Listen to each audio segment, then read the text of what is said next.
ஒரு காலத்துல ஒரு தவளை கூட்டம் சந்தோஷமா வாழ்ந்துட்டு இருந்துச்சு. அப்ப அந்த தவளை கூட்டத்துக்கு ஒரு தலைவர் இருந்தாரு. அந்த தலைய பேரு சூனாபாலா.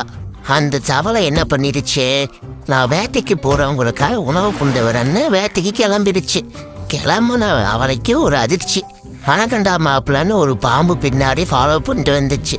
அந்த பாம்பு கிட்ட இருந்து தப்பிக்கிறதுக்கு தவளை தப்பிச்சிடுறா கைப்புள்ளன்ற மாதிரி வேகமா ஓடிச்சு. அப்பயும் பாம்பு மடக்கி பிடிச்சி தவளையை அட்டாக் பண்ண பார்த்துச்சு. அப்ப தவளை பாம்பு கிட்ட ஒரு டீல் பேசிச்சு. பாம்பே என்ன உயிரோடு விட்டுடு, எங்க கிணத்துக்கு உன்னை கூட்டிட்டு போறேன், அங்க நிறைய தவளைகள் இருக்கு, உனக்கு டெய்லியும் ஒவ்வொரு தவளையை கொண்டு வந்து புழுக்கிற, நீ மட்டும் இப்ப உயிரோடு விட்டா நான் சொன்ன மாதிரி உனக்கு டெய்லியும் ஒவ்வொரு தவளையா கொண்டு வந்து கொடுக்குறேன்னு சொன்னது. பாவு சரி என்னை கிணத்துக்கு கூட்டிட்டு போன்னு சொல்லிச்சு. தவளையும் அதே மாதிரி கிணத்துக்கு கூட்டிட்டு போயிடுச்சு.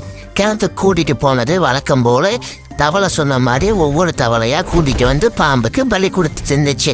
அப்ப ஒரு நாள் பாம்பு, எனக்கு ஒரு தவளை மட்டும் இருந்தா பத்தாது, இன்னைக்கு ரொம்ப பசி, இன்னைக்கு ஒரு 10 தவளையை ஒன்னா சாப்பிட போறேன்னு அங்கிருந்த கடைசி 10 தவளைகளையும் ஒன்னா சாப்பிட்டு, அடுத்த நாள் தான் தலைவன் தவளைக்கு தெரியுது நம்ம கிணத்துல இருக்கிற எல்லா தவளையும் செத்துடுச்சு, நம்ம மட்டும்தான் உயிரோடு இருக்கோம், இப்ப இந்த பாம்புக்கு பசிச்சுன்னா நம்மளதான் சாப்பிடும், இப்ப என்ன பண்றது, பெரிய தப்பு பண்ணிட்டோமே, கூட இருக்கிற எல்லாத்தையும் கூட்டிட்டு வந்து கொண்டுட்டோமே, இப்ப வேற பாம்புக்கு ரொம்ப பசியா இருக்குதே, இப்ப பாம்பு என்ன பண்ணுன்னு தெரியல அப்படின்னு எனக்கு அவளை யோசிச்சுட்டு இருக்கிறப்ப பாம்பு பின்னாடி வந்து இந்த தவளையும் சாப்பிட்டு வச்சு. இதுல இருந்து என்ன தெரியுது, கூட இருக்கிற யாருக்கும் துரோகம் பண்ணாம வாழணும்.